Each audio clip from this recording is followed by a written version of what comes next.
भोजन करते समय थाली में बाल आ जाए, भोजन करते समय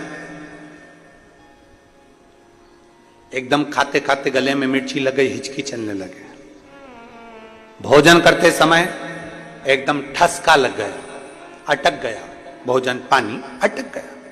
रोज प्रतिदिन भोजन में थाली में बाल आ रहा है, प्रतिदिन ठसका लग रहा है, प्रतिदिन अगर तुम्हारे हिचकी आ रही है भोजन करते समय, प्रतिदिन आपके साथ में ये क्रम हो रहा है, तो समझ लेना कि तुम भोजन करते हो उस समय पर आपके घर का कोई पूर्वज कोई भूखा या प्यासा जरूर रह गया है, जिसके कारणवश वो हमको भोजन के समय पर बहू को या बेटे को याद करता है। तो फिर करना क्या है, फिर क्या कर सकते? हिचकी आ रही है, भले मिर्ची खा ली, मिर्ची ना खा तो भी हिचकी आ गई, ठसका लग गया भोजन करते समय, और रोज लग रहा है, हर 2 दिन में, हर 3 दिन में ठसका आ जाता है। भोजन करते समय हर 3 दिन में थाली में बाल आ जाता है, भोजन करते समय हर 2-3 दिन में थाली में बाल पड़ा हो जाता है, हर भोजन करते समय हमारे को कुछ ना कुछ हिचकी चलने लगती है। हर 2-3 दिन में अगर ये क्रम हो रहा है तो समझ लो हमारा कोई पूर्वज, हमारा कोई पित्र, हमारे घर का कोई पूर्वज जो है कि नहीं है, वो हमारे को कहीं ना कहीं से भूखा है और भोजन का भाग मांग रहा है। फिर एक प्रयास करके देखो, फिर एक प्रैक्टिकल करके देखो, फिर एक प्रयास करो। चावल की छोटी सी एक कटोरी, उस कटोरी में धान भर लीजिए चावल, उसमें एक लौंग और एक बेलपत्र, बस ये रख लीजिए। जो हंडा होता है घर में, पानी का मटका होता है, पितरों का जो स्थान होता है जहां पानी पीते हैं अपन, मटका, हंडा, टंकी, बाल्टी, जो भी हो। आजकल तो लोग आरओ लगा लिए हैं, तो नीचे भी तुम मटका रखते होगे, हंडा रखते होगे, टंकी रखते होगे, उसी के पास में वो कटोरी रख दीजिए।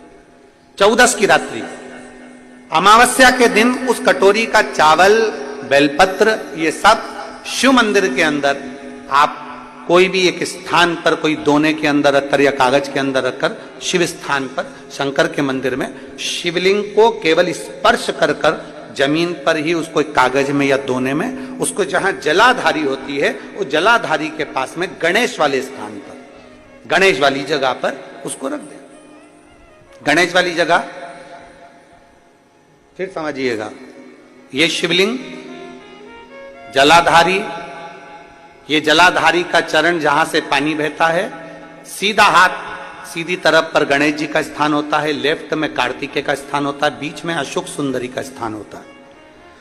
शंकर का शिवलिंग, शिवलिंग के ऊपर जो जलाधारी लगी होती है, जलाधारी में से एक एक बूंद जो पानी नीचे गिरता है, ये शंकर भगवान की 5 लड़कियों का स्थान होता है, जया, विषहरा, शामली बारी, दौतली, देव। शंकर जी की 6ठे नंबर की लड़की का स्थान बीच में होता है, जिसका नाम है अशोक सुंदरी। ऐसा स्थान, और ये पार्वती जी का हस्तकमल हो गया, शंकर का स्थान हो गया।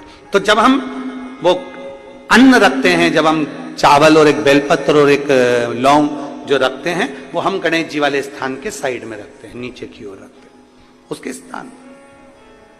कई लोग एक प्रश्न करते हैं, गुरुजी आज सावन की शिवरात्रि, हम रात्रि को पूजन करेंगे 7 बजे शाम को ऑनलाइन, तो हम मट्टी के शंकर जी बना रहे हैं, तो क्या हम नंदी बनाएं?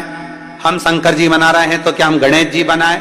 नहीं, केवल शंकर भगवान का शिवलिंग बनाइए, बड़े प्रेम से जलाधारी बनाइए। हमने पहले भी कहा कि इसमें सारे देव अपने आप विराजमान हैं। आप जब अभिषेक करेंगे तो उसमें सब देवों का अभिषेक अपने आप हो जाएगा, सबकी।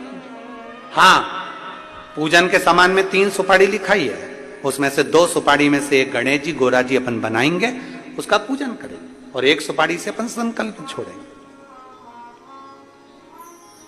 शिव आराधना में शास्त्र कर रहा है, शिव महापुराण वर्णन कर रही है। आप अगर भोजन कर रहे हो और भोजन करने में आपको बार बार हर 2 दिन में 3 दिन में बाल आ रहा है भोजन की थाली में, सब सफाई से भोजन बनता है। ऐसा कोई मेरी जीजी नहीं है जो बिना सफाई के भोजन नहीं बनाती, सब सफाई से बनाती है, सब अच्छे से बनाती है, सब अच्छे प्रेम से बनाती है, और सब सफाई से भोजन बनाती है। और सफाई से भोजन बनाने के बाद भी आपकी भोजन की थाली में बाल आ रहा है, अच्छे से प्रेम से एकांत में बैठकर भोजन कर रहे, तो भी हिचकी आ रही है, तो भी आपको ठसका लग रहा है, रोज 2-3 दिन में लग रहा है, समझिए कि वो कहीं ना कहीं हमारे पूर्वज, कहीं ना कहीं हमारे देव भूखे हैं, भोजन मांग रहे हैं, भोजन मांग। और मैंने तेरे ही भरोसे बाबा, तेरे ही भरोसे हवा बिच उड़ती जावांगी बाबा, डोर हथो छड़ी ना मैं कटी जाऊंगी भोले मैं तेरी। आप लोगों का आता है तो साथ में बोला करो, भोले मैं तेरी हवा बिच उड़ती जावांगी बाबा, डोर हथो छड़ी ना मैं कटी जाऊंगी भोले मैं तेरी शंभू मैं तेरी। तीन जगह स्मरण आपके सम्मुख में। स्वामी आज हमको 40 साल के पर्यंत पहली बार 40 साल में पहली बार भूखा सोना पड़ रहा, पहली बार हम भूखे सो रहे। क्या कारण है? अभी आपको कथा में कहा, सालों से इंतजार कर रहे थे। और शिव महापुराण की कथा यदि सावन के महीने में यहां बैठकर अगर सुनने को मिल रही है तो समझना कि हमारे पूर्वजों का कोई पुण्य फल होगा।